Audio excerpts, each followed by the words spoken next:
Hi friends, welcome to Fatima పాపాస్ kitchen.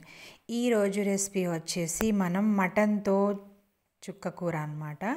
గోంగూరతో కాంబినేషన్తో చేస్తారు, కానీ ఈ చుక్కకూర కాంబినేషన్తో కూడా మటన్ గ్రేవీ అనేది చాలా చాలా బాగుంటుందండి.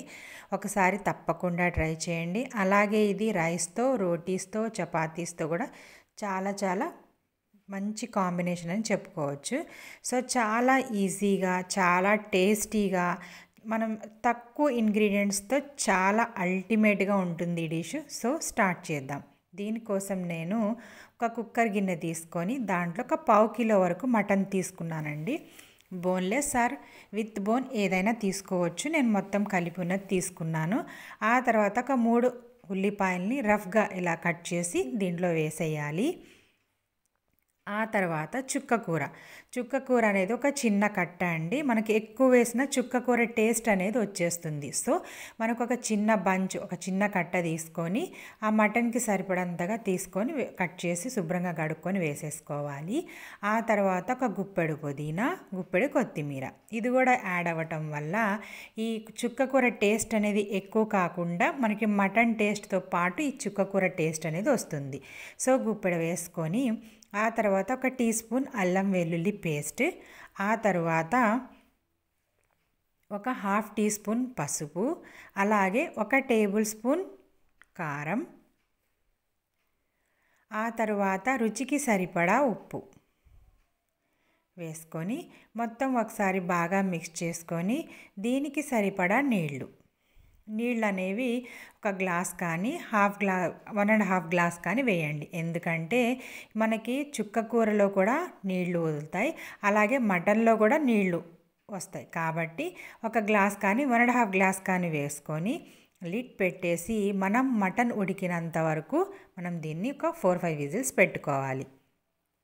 అయితే యాక్చువల్గా చుక్కకూర అనేది పుల్లగా ఉంటుంది కాబట్టి మటన్ ఉడకదు అన్న భ్రమలో ఉంటారు చాలామంది. లేదండి, చాలా పర్ఫెక్ట్గా కుక్ అవుతుంది. సో చూడండి, ఇక్కడ చూపిస్తున్నాను, చాలా మెత్తగా కుక్ అయిపోయింది మటన్ అనేది. సో దీన్ని మొత్తాన్ని ఒకసారి బాగా మిక్స్ చేసుకొని ఇప్పుడు దీంట్లో కొన్ని ఇంగ్రీడియంట్స్ వేసి ఈ కన్సిస్టెన్సీ అనేది మనకి ఏ రకంగా కావాలో, కొంచెం పల్చగానా కొంచెం థిక్గా అనేది మన ఇష్టం ఇంకా. సో ఇప్పుడు దీంట్లో మనం యాడ్ చేద్దాము. ఒక టీ స్పూన్ వరకు గరం మసాలా పౌడర్, ఒక టీ స్పూన్ ధనియా పౌడర్, అలాగే 2 టేబుల్ స్పూన్ల ఆయిల్ మనం స్టార్టింగ్లో ఎక్కడ వేయలేదండి. సో ఆయిల్ కూడా వేసుకొని మొత్తం బాగా మిక్స్ చేసుకొని చుక్కకూర, కొత్తిమీర, పుదీనా ఇవన్నీ కూడా బాగా ఉడికాయండి. మటన్తో పాటు అన్నీ ఉడికాయన్నమాట. సో ఇప్పుడు ఇది మొత్తం కూడా మనకి ఎంతవరకు అయితే కన్సిస్టెన్సీ అవసరమో అంతవరకు బాగా ఉడికించుకొని మనం సర్వ్ చేసుకోవటమేనండి. సో చాలా సింపుల్గా ఉంది కదా, కుక్కర్లో వేసుకుంటే మనకి చాలా సింపుల్గా అయిపోతుంది అనమాట. సో చూడండి, నాకు కొంచెం థిక్ గ్రేవీ కావాలి. సో దానికోసమని నేను కొంచెం థిక్గా పెట్టుకొని మనది పర్ఫెక్ట్గా రెడీ అయిపోయింది. ఇప్పుడు దీన్ని వేరొక బౌల్లో తీసుకొని సర్వ్ చేసుకోవడమే అండి. సర్వ్ చేసుకోవడానికి మన కర్రీ అనేది రెడీ అయిపోయింది. సో చూడండి, చాలా చాలా ఎమ్మీగా, చాలా టేస్టీగా ఉంటుంది. ఒకసారి మీరు తప్పకుండా ట్రై చేసి మీకు ఎలా కుదిరిందో నాతో కామెంట్స్లో తప్పకుండా షేర్ చేసుకోండి.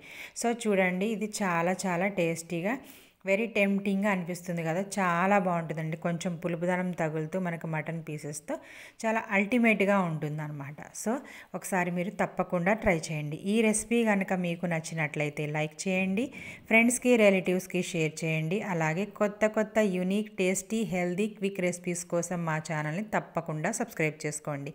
Thanks for watching.